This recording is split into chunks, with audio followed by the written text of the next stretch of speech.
संस्कृतमध्ये उत्तम श्लोक आहे. तो सांगतो श्रीमंत कोण होईल. उत्साह संपन्नम, उत्साही पाहिजे. अदीर्घ सूत्रम, लगेच काम केलं पाहिजे. क्रियाविधिज्ञम, काम नीट केलं पाहिजे, सोळाने काम केलं पाहिजे. त्यांनी 100 रुपये जागी 105 रुपये दिले पाहिजे.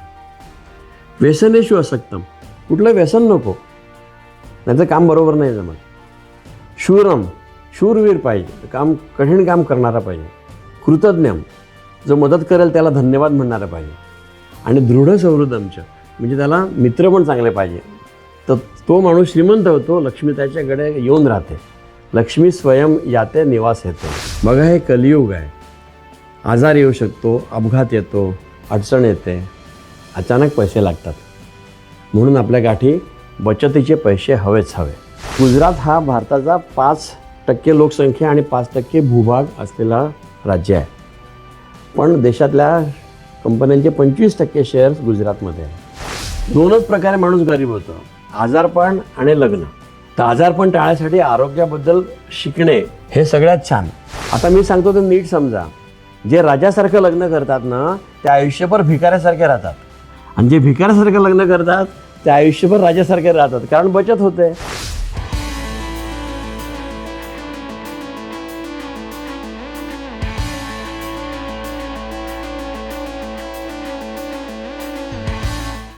जय हिंद. आज मी तुमचे आर्थिक आरोग्य सुधारणार आहे, पैशाबद्दल बोलणार आहे. आमचे 3 मोठे प्रश्न आहेत आरोग्याचे. एक आहे अनाडीपणा, दुसरा आहे गरिबी, आणि तिसरा आहे अतिलोकसंख्या. तर आपल्याला जे छान येते ते आपण सगळ्यांना सांगूया, अनाडीपणा कमी होईल. आणि आता मी सांगणार आहे श्रीमंत कसं व्हावं, पैसे कसे मिळवावे आणि पैसे कसे राखावे आणि वाढवावे. संस्कृतमध्ये उत्तम श्लोक आहे. तो सांगतो श्रीमंत कोण होईल. तो म्हणतो की उत्साही माणसं श्रीमंत होणार. समजा एका ट्रकमधून, रस्त्यावर वाहणाऱ्या ट्रकमधून मौल्यवान वस्तू सांडल्याखाली, तर त्या कोणाला मिळतील? जो लगेच धावून जाईल त्याला मिळेल, म्हणजे उत्साही माणसाला मिळेल. जो म्हणेल की मी जाऊ दे उद्या जाईल, आळस करेल, त्याला नाही मिळणार. सो उत्साही माणसाला मिळतील.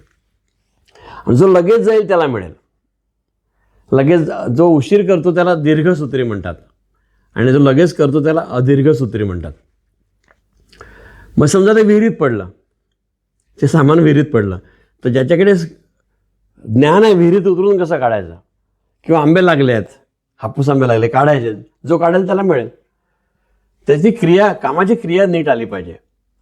जो चांगलं काम करतो त्याला परत काम मिळतं, तर क्रिया नीट आली पाहिजे. समजा एखादा दारुडा आहे, तो दारू पीत बसला आहे, त्याला व्यसन आहेत, तर त्यांनी काम नाही होणार. त्याला पैसे पण नाही घेता येणार, विहिरीतून सामान नाही काढता येणार, सामान पण म्हणजे त्याला कामच नाही सुचणार. तो व्यसनी माणूस नाही हो श्रीमंत. सो व्यसन कुठलं नको. समजा जंगलातनं काय आणायचं आहे, तर घाबरट माणूस जाणार नाही, तर शूरवीर पाहिजे. तर शूरवीराला मिळतं. आणि एकट्याला काम नाही करता येत, मदत लागते सगळ्यांची. ज्याला मित्र असतात तोच मोठी कामं करू शकतो. एखाद्या मित्राने मदत केली तर त्याला पण धन्यवाद म्हटलं पाहिजे, कृतज्ञता व्यक्त केली पाहिजे. जे हे करत नाही ना, त्यांचे माणसं तुटतात आणि त्यांना पुढे यश नाही मिळत, मग ते गरीब राहतात. तर खूप मित्र पाहिजेत आणि धन्यवाद म्हटलं पाहिजे.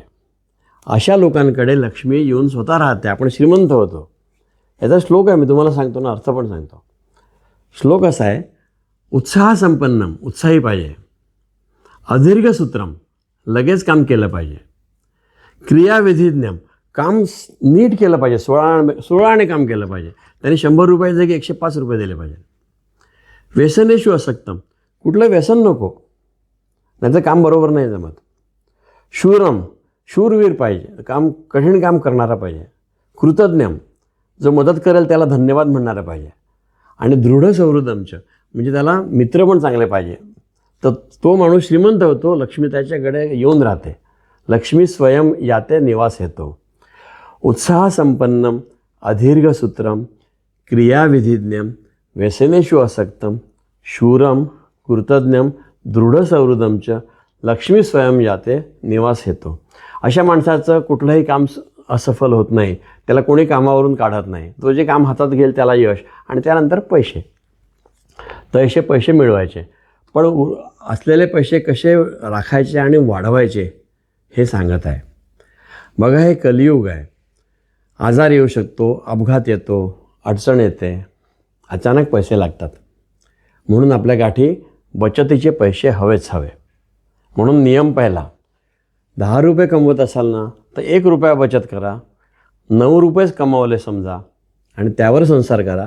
ही बचत वाचवा आणि वाढवा आणि अडचणीच्या वेळा वापरा. आज जी वस्तू 100 रुपयाची आहे ना ती पुढच्या वर्षी 106-110 रुपयाची होणार. आम्ही जर पैसे 100 रुपये ठेवले तर या 100 रुपयात पुढच्या वर्षी 95 रुपये आज ज्याची किंमत आहे तेच मिळणार. म्हणजे घरी ठेवून पैशाची किंमत कमी होते. तर पैसे असे गुंतवा की ते वाढतील.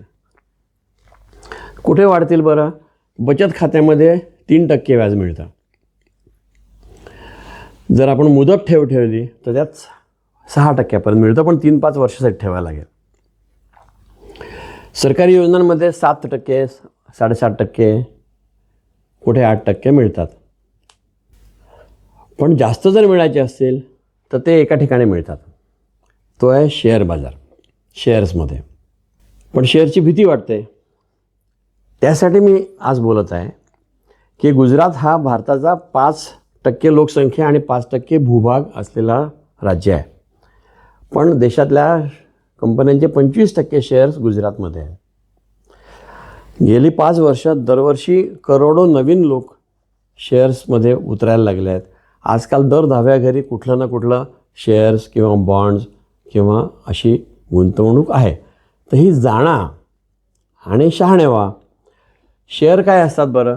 समजा 100 लोक एकत्र आले आणि त्यांनी कंपनी स्थापन केली आणि प्रत्येकाने 1-1 रुपया दिला. तर 100 रुपये जमा झाले. त्याला त्या 1 रुपयामध्ये असा कागद लिहून देतात की याच्याकडे 1 रुपयाचा या आमच्या कंपनीचे त्याने 100 वाटे केले, त्याला शेअर म्हणतात, वाटा. 1 वाटा याच्याकडे आहे. मग समजा त्या 1 रुपयावर पुढच्या वर्षी 1 रुपया मिळाला, 100 रुपयाचा धंदा करून 100 रुपये नफा मिळाला तर प्रत्येकाला 1-1 रुपया मिळेल. आणि मी जरी हा 1 रुपयाला विकत घेतला असेल तरी याची किंमत लोकांना पाहिजे असतात, तर किमती वाढत जातात. तो 10 रुपयाला पण विकला जाऊ शकतो. सो असं 2 प्रकारे फायदा होतो. आणि गेले 5 वर्ष दरवर्षी शेअर बाजारातल्या सगळ्या शेअर्सची सरासरी किंमत दरवर्षी 8-9-10% वाढत आहे. आणि गेले 25 वर्ष असं होत आहे. मध्ये छोटे मोठे उतार आणि घट होतात, पण त्याकडे लक्ष देऊ नका. शेअर बाजारामध्ये धंदा करायला, विक्र्या करायला बसू नका. त्यात तोटे होणार, कारण आपण त्यात तज्ज्ञ नाही. आपण चांगल्या ज्या कंपन्या असतात त्यांचा 1 शेअर घ्यायचा, एक शेअरचे पैसे असतील तर. म्हणजे आपली महिन्याची जी बचत असेल ना, समजा 2000 रुपये आहेत, तर पहिल्या चांगल्या 5 कंपन्या अभ्यास करून घ्यायचे की सध्या कुठल्या 5 कंपन्या, त्याच 5 कंपन्यांपैकी 1-1 शेअर घेत राहायचा. थेंबे थेंबे तळे साचे. आणि विकायसाठी नाही, तो ठेवून द्यायचा. म्हणजे HDFC बँक आहे, रिलायन्स आहे, टाटाज आहे, TCS आहे, किंवा चांगल्या कंपन्या ज्या कळते आपल्याला. एवढं जो माणूस पेपर वाचतो त्याला कळते, किंवा जो लक्ष घालतो त्याला कळते. तर चांगल्या कंपनीचा 1 शेअर घ्यायचा आणि ठेवून द्यायचा. यांना सरासरी 12-15% परतावा पडतो दरवर्षी आणि आयुष्यभर. म्युच्युअल फंडच्या कंपन्या काय करतात की आपल्या सगळ्यांकडनं पैसे जमा करतात आणि त्यातून या शेअर्स घेतात. आणि त्यांचा जो खर्च असतो व्यवस्थापनाचा, म्हणजे माणसं नोकरीला ठेवले वगैरे, त्याचा तो खर्च काढतात आणि उरलेला आपल्याला वाटतात. पण हा खर्च किती घेतात हे आपल्याला माहीत नाही. कुंपणच शेत खाते. म्हणजे तो खूप पैसा तेच ठेवून घेतात आणि आपल्याला थोडासा मिळतो. सो काहीच नसेल तर दर महिन्याला म्युच्युअल फंड म्हणजे काय की सगळ्यांनी मिळून थोडे पैसे टाकून एक कंपनी तयार केली आणि ती कंपनी शेअर्स घेते आणि त्याचा जो फायदा मिळेल तो वाटून घेतात. याला म्युच्युअल फंड म्हणतात. म्हणजे सगळे मिळून थोडे पैसे टाकून शेअर्स घेणे. तर हा एक चांगला रस्ता आहे की दर महिन्याला त्यात 100 रुपये, 200 रुपये, 500 रुपये त्या म्युच्युअल फंडमध्ये टाकायचे. हा चांगला रस्ता आहे. म्युच्युअल फंडमध्ये 2 प्रकारचे फंड असतात. एक असतो कर्ज रोख्याचा. कर्जाला डेट म्हणतात, DEBT, डेट. तर ह्या काय करतात की अनेक बँकांना कर्ज घ्यायला लागतात. तर बँका जे कर्ज घेतात त्याचा जो कागद असतो त्याला कर्ज रोखे म्हणतात. तर यांचे जे व्यवहार होतात त्यात पैसे गुंतवणाऱ्या कंपन्यांना डेट फंड म्हणतात. त्याच्यामध्ये सरासरी गेले 5 वर्ष 8% व्याज मिळत आहे. सो ज्यांना सुरक्षित 8% पाहिजे त्यांनी डेट फंडमध्ये म्युच्युअल फंड्स घ्यावेत आणि बाकीच्या 12-15% देतात म्युच्युअल फंडमधून पण शेअर्समध्ये अजून पण मिळू शकतात. सो सोपा पायरी अशी आहे की हे करायसाठी तुम्हाला एक डीमॅट नावानं एक खातं उघडायला लागतं बँकेमध्ये आणि त्याला डीमॅट खातं म्हणतात आणि त्याच्यामध्ये आपले शेअर्स किंवा जे असेल ते जमा होतं, हिशोब जमा होतो आणि हे आज विकलं की परवा पैसे मिळतात. पूर्वी काय करायचो आपण की मग मला घरी लागेल, अडीअडचणीला लागेल म्हणून 6 महिने लागेल एवढे पैसे बँकेत ठेवायचे. तर आता तसं काही करायची गरज नाही, कारण ह्या डीमॅट अकाउंटमधून जी विक्री करू त्याचे पैसे 2-3 दिवसात येऊन जातात. सो 2-3 दिवस लागेल एवढेच पैसे बँकेत ठेवा, बाकी पैसे म्युच्युअल फंडामध्ये टाका किंवा शेअर्समध्ये टाका आणि विकायसाठी करू नका. ज्या दिवशी तुम्हाला लागेल, मुलीचं लग्न आहे, आजारपण आलं, अडचण आली, घर घ्यायचं, तेव्हा तुम्ही तेव्हाच ते विका, नाही तर विकू नका. तर हे आणि असे करोडो लोक करतात. भारतामध्ये 150 कोटी लोक आहेत, म्हणजे 30 कोटी कुटुंब आहेत. तर 10 कोटी कुटुंब हे करत आहेत, म्हणजे दर तिसरा परिवार हे आज करत आहे. पण 3पैकी 3 परिवारांनी करायला पाहिजे आणि मराठी लोकांनी जरूर करायला पाहिजे. तुम्ही कृपया हा व्हिडिओ बघा आणि सगळ्यांना शिकवा. शिकू तरी दे, आपल्या मुलांना तरी हे शिकवा, तरच आपण श्रीमंत होणार. समजा मुलाचा वाढदिवस आहे किंवा काय झालं तर आपण पैसे देतो की नाही, तर त्या पैशाने त्या मुलाच्या नावाने तुम्ही कंपनीचे शेअर्स घ्या. मला असे अनेक मित्र माहिती आहेत ज्यांना वडिलांनी शेअर्स घेऊन दिले आणि त्याचे खूप पैसे झालेत. असे खूप मित्र आहेत माझे, म्हणजे मी तुम्हाला अनुभवाचे बोल सांगत आहेत. मग आता शंका समाधान की वाचवलेले पैसे कुठल्या बँकेत ठेवायचे, सहकारी बँकेत ठेवायचे का पतपेढीत ठेवायचे का मोठ्या बँकेत ठेवायचे. तर ज्या मोठ्या बँका आहेत त्या जास्त सुरक्षित असतात म्हणून आपण त्यात ठेवतो आणि गावच्या पतपेढ्या किंवा छोट्या बँका ज्या असतात त्यात भीती वाटते ती डुबली तर असं बघायचं की गावची जी छोटी बँक आहे ती दरवर्षी लाभांश देते का. लाभांश देते याचा अर्थ त्यांचा व्यवहार चांगला आहे आणि त्यांच्याकडे पैसे उरतात आणि ते लाभांश वाटतात, म्हणजे त्यांची आर्थिक स्थिती चांगली आहे. तर चांगला लाभांश देणाऱ्या गावच्या बँकेत पैसे ठेवा. याचं कारण असं आहे की गावच्या पतपेढ्या आणि सहकारी छोट्या बँका या गावच्या लोकांना कर्ज देतात आणि गावाचा उद्धार होतो, त्यात आपला पण उद्धार होतो.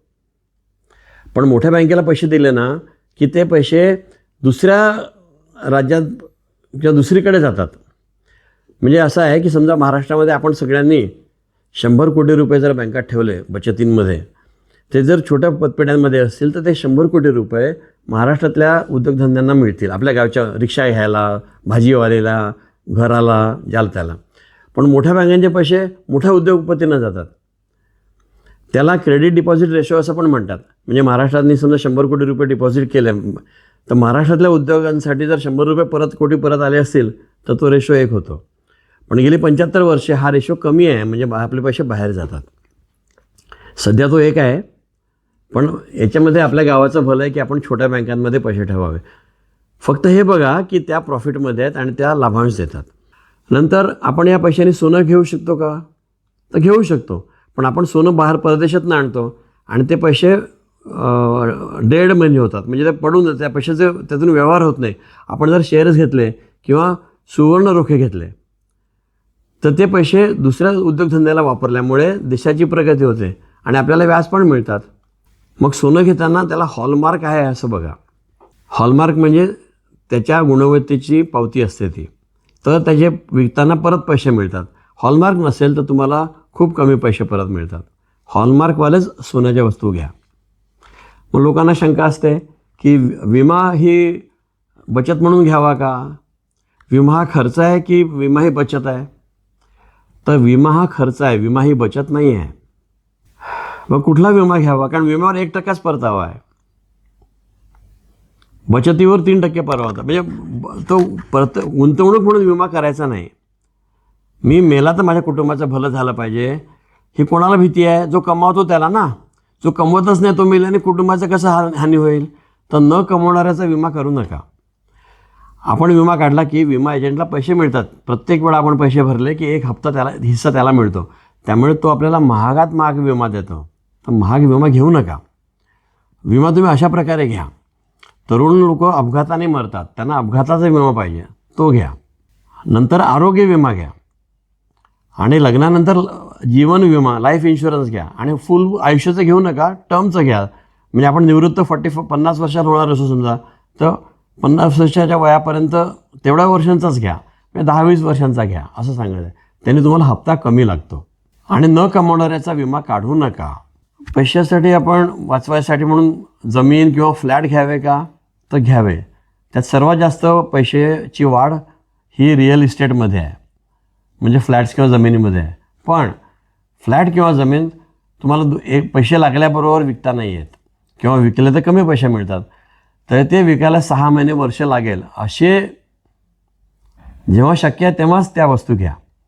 व्याज फेडताना पैसे वाचवू शकतो का, तर हो, वाचवू शकतो. सरकारचा नियम असा आहे की आपण जर कर्ज घेतलं तर रोज आज जेवढं कर्ज आहे तेवढ्यावरच व्याज लागेल. तर मी जर रोज माझ्याकडे उरलेले पैसे जर बँकेत भरले तर माझं रोज कर्ज कमी होते, तर माझं व्याज कमी होतं. आणि रोज जो पैसे भरेल, एक माणूस रोज पैसे भरतो आणि दुसरा माणूस महिनाभर, समजा 2 माणसांनी टॅक्सी घेतली 10-10 लाख रुपये कर्ज घेऊन, तर एक माणूस महिन्याला एकदा त्याचा हप्ता भरतो 20,000 समजा, आणि दुसरा काय करतो, रोज पैसे भरतो. तर जो 20,000 रुपये घरी ठेवून एका वेळा भरतो ना, त्याच्याकडे त्याचे पैसे बिनव्याजी पडलेले असतात आणि त्याच्या अंगावर कर्ज असते, त्याचं व्याज चढते. दुसरा माणूस रोज पैसे भरतो, त्यांनी पैसे भरले की कर्ज कमी होते, त्याचं व्याज रोज कमी होते. जो रोज कर्ज भरतो त्याला निम्मे व्याज होते, सो निम्मे पैसे वाचतात. तर आपण जर काही कर्ज घेतलं गाडीसाठी कशासाठी पण, आणि आपण रोज कमवत असाल धंदा करून, तर रोज हप्ता परत भरा, तर पैसे वाचतील. अजून कुठला मार्ग आहे पैसे वाचवण्याचा, तर मुंबई ग्राहक पंचायतीचा मार्ग आहे. मुंबई ग्राहक पंचायत काय आहे, मुंबई ग्राहक पंचायत ही 23,000 कुटुंबांची 50 वर्ष जुनी सहकारी खरेदी संस्था आहे. म्हणजे 23,000 लोक दर महिन्याचं वाण सामान एकत्र विकत घेतात. तुम्ही 23,000 तेलाच्या बाटल्या घेतल्या की त्या तुम्हाला, म्हणजे आम्हाला तेलाची बाटलीचा जर बाजारात भाव 200 रुपये असेल तर ती आम्हाला 130 रुपयाला मिळते, म्हणजे 35% कमी पडते. हे मी तुम्हाला एक उदाहरण सांगत आहे. असं आम्ही गेले 50 वर्ष करीत आहे. आम्ही एका वर्षाला 100 कोटीचे व्यवहार करतो आणि आमचे किमान 20-25 कोटी वाचतात आणि ते आमच्या सगळ्यांचे मिळून वाचतात. असं मी लक्षाधीश झालेलो आहे. आणि हे होते का, तर होते ना. गेले 50 वर्ष आम्ही करीत आहोत. तर तुमच्या गावात तुम्ही करा किंवा मुंबई ग्राहक पंचायतला जॉईन व्हा. तर गावात कसं करायचं, मुंबई ग्राहक पंचायत कशी सुरू झाली की 11 लोक एकत्र आले, त्यांनी त्यांचं सामान होलसेल दुकानातनं आणलं आणि वाटून घेतलं, तर त्यांचे 15-20-25% वाचले. तुम्ही पहिले आपल्या परिसरातले शेजारी एकत्र या आणि आठवड्याची भाजी आठवडी बाजारातनं आणा, होलसेलमधनं आणा. तुम्हाला दिसेल की 25% 50% वाचतात म्हणून फळामध्ये, भाज्यांमध्ये. मग तुम्ही महिन्याचं सामान एकत्र आणायला लागा, त्यात पण 25 होलसेल दुकानातनं आणा, तर तुम्हाला 15, 20, 25, 30 जे काय टक्के वाचतील, याने तुम्ही पैशाने श्रीमंत व्हाल. हा छोटा फायदा आहे.